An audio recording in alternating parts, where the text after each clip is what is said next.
Welcome everyone. Thank you for being in this session, for registering for this session. Don't worry that this presentation or this webinar will be in Bulgarian, but unfortunately I don't have the skill of speaking Bulgarian. But I will do my best to try to explain you a bit more about the grant, but of course we will have a person who will present and explain the grant in Bulgarian for all of you. If you are joining via YouTube, you will watch this webinar afterwards, but also for the people who are now in the session, welcome and thank you for your interest in this grant program. Before we start, I would like to introduce the grant program and the project Local Media for Democracy, which is composed of different parts and which is also made by different consortium partners, organization partners. The Local Media for Democracy, it's a project, a 18-month project that is composed of different organizations, or it has been prepared by different organizations. The leading organization is the European Federation of Journalists. Then Journalism Fund Europe is in charge of the grant program, that is the grant that we will explain today. Then we have also the Center for Media Pluralism and Media Freedom, who are in charge of the research that we are also carrying out under this project. And we also have International Media Support, who are in charge of the technical or mentorship support for the granted projects.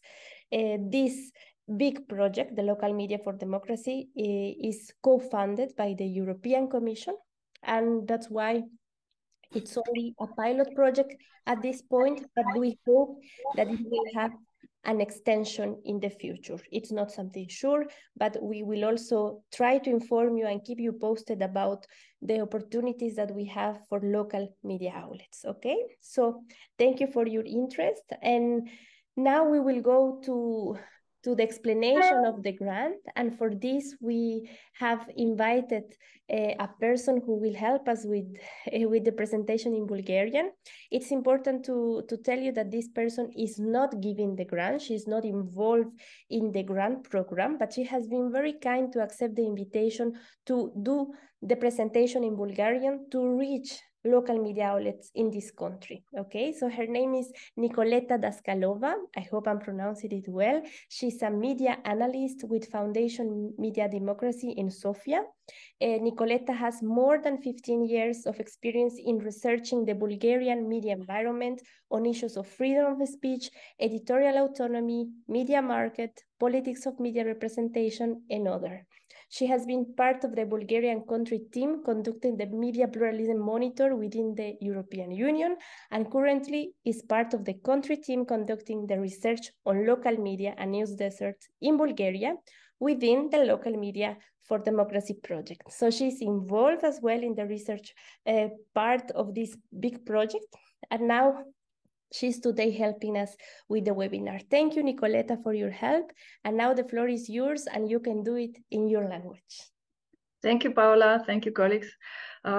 Привет на всички и от мен. Веднага превключваме на български. С две думи само да кажа това, което Паула вече обясни. Представяме ви тази грантова програма за безвъзмездно финансиране на медии, които се съсредоточават преди всичко върху обслужване на местни медии, на местни общности. Аз просто съдействам на колегите, за да бъде представена информацията за вас на български език. Нямам общо с даването на грантове.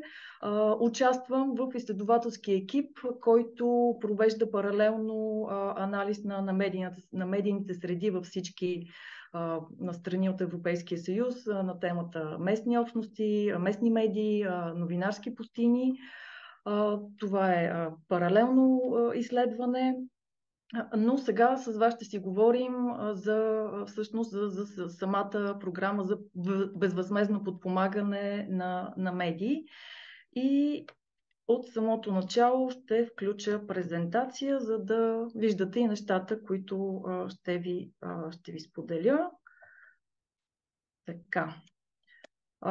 Проектът, както и Паула каза на английски, всъщност е 18-месечен проект, който е съфинансиран от Европейската комисия и се осъществява от консорциум от големи европейски журналистически организации. Това е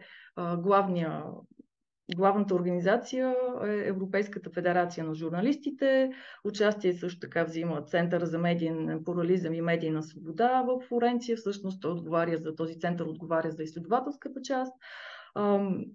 Програма Международна медийна подкрепа и програма Журналистически фонд Европа, които всъщност ще подпишат споразумение с бенефициентите, с медиите, които ще получат подкрепа.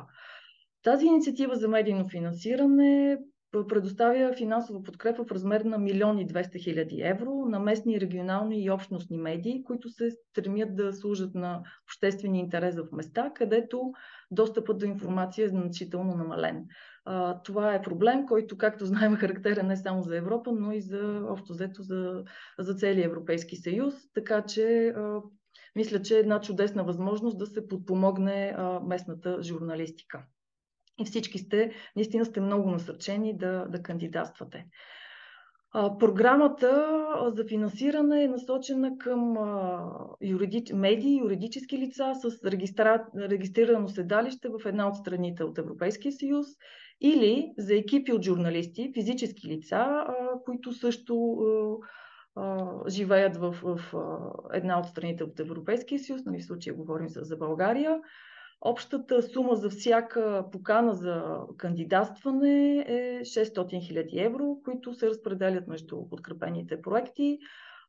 Два крайни срока. Първият вече мина, 25 май, и темата на нашата среща е всъщност втората покана за изпращане на проектни предложения след 2 седмици, 28 септември.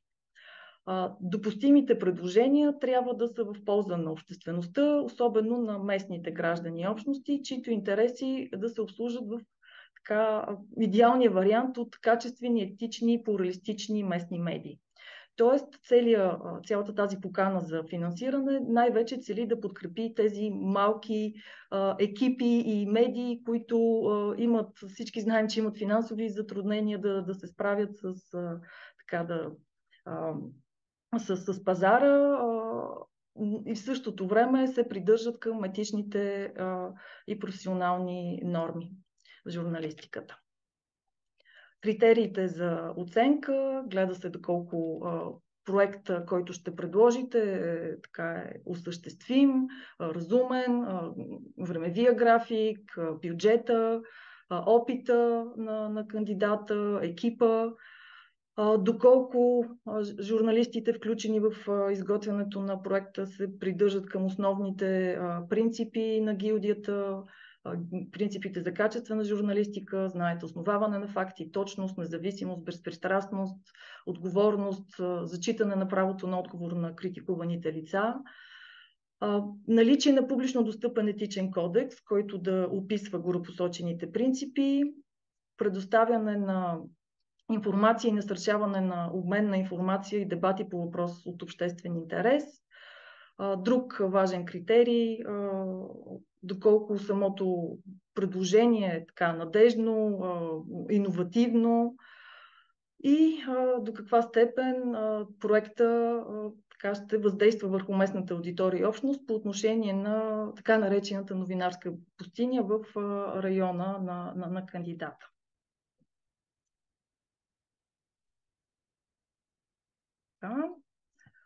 Допустими разходи за финансиране. Това са разходи за персонал и оперативни разходи, които отговарят кумулативно на следните условия, едновременно на следните условия. Пряко свързани с проекта, възникват по време на периода на проекта и след подписването на споразумението за безвъзмездна помощ с организацията Journalism Fund Europe и Журналистически фонд Европа. Разходите трябва да са все пак разумно обосновани, да са необходими за изпълнението на проекта. Важно е също така това, за което кандидатствате, да не получава едновременно финансиране от други донори или програми за подкрепа. Може вашата медия или вашия екип може да получава помощ от друга програма, но за друг журналистически проект, например за друга серия от публикации. но проекта, с който кандидатствате, всъщност трябва да бъде... Е добре, всъщност е задължително да няма да не получава да не е обект на друга финансова подкрепа. И разбира се, разходите трябва да са съобразени с националното законодателство в областта на данъчното облагане, трудовото и социално осигуряване. Кои са недопустимите разходи за финансиране? Разходи за персонал и оперативни разходи, които не са пряко свързани с проекта. Вътрешни разходи за наем, режийни разходи, разходи за храна, напитки, непарични приноси от трети страни, разходи свързани с лихви наказателни или такси за обслужване на задължения, или загуби от обмен на валута, или свързани с възстановяване на ДДС. Проектните предложения ще бъдат оценявани от жури, което и аз не знам кое е. Ще бъдат 4 опитни европейски експерти с познания в областта на местната журналистика и местния бизнес. Анонимни са, независими, така са подбрани. Те ще се срещнат след крайния срок за кандидатстване и ще оценят кандидатурите. Срока, както казах, е 28 септември 2023 година. През първия кръг на кандидатстване, май месец, 17 малки местни медии получиха грантове. Виждате от страните, от които получиха: Белгия, Хърватия, Франция, Унгария, Ирландия, Италия, Латвия, Литва, Полша, Португалия, Румъния и Испания.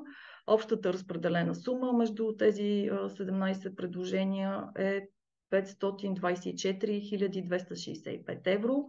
Виждате, че България не присъства в този списък от страни, които вече са подкрепени.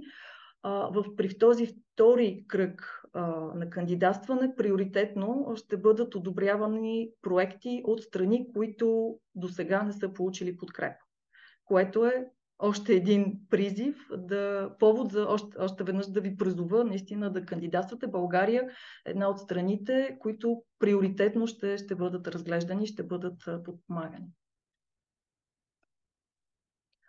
Как протича кандидатстването? Онлайн, попълва се онлайн формуляр, който включва 4 раздела: информация за кандидата, описание на самия проект, описание на бюджета и финално потвърждение.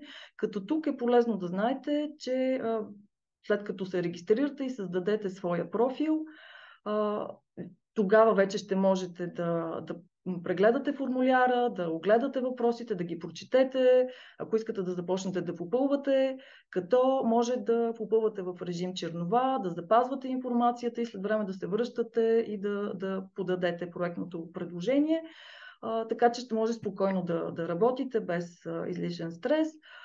Едва след като натиснете бутона Submit, вашето проектно предложение вече е изпратено. Някои неща, свързани с често задаваните въпроси, които вече са изниквали в подобни сесии преди подаване на заявление. Например, един въпрос, който често е обсъждан, е свързан с разходите за амортизация. Това нещо ще го видите в формуляра като Depreciation Costs. Ако, например, решите да закупите, и това е част от вашето предложение, да закупите компютър, някаква техника, знаете, че има норма за амортизация, която ще бъде отчетена, например годишна за компютър, годишна норма, сега тук е даден един пример 33%, за България не съм сигурна дали това е същия процент, мисля, че процентът е малко по-различен. Ще ви бъде отпусната единствено сумата за периода на изпълнение на проекта. А самото изпълнение на проектите продължава до 6 или в някои случаи до 7 месеца. Така че частична сума от новозакупени помощни инструменти, като примера с компютъра, т.е. този разход за амортизация ще бъде взет под внимание. Нещо друго също много полезно да знаете предварително. тези проектите, които спечелят финансиране, ще получат и една допълнителна техническа подкрепа. Тя ще бъде предоставена от международна медийна подкрепа, International Media Support, от тази организация, която разполага с експерти, с познания в областта на медийния бизнес и медийната жизнеспособност. И те ще обсъдят заедно с бенефициентите, ще обсъдат, ще проведат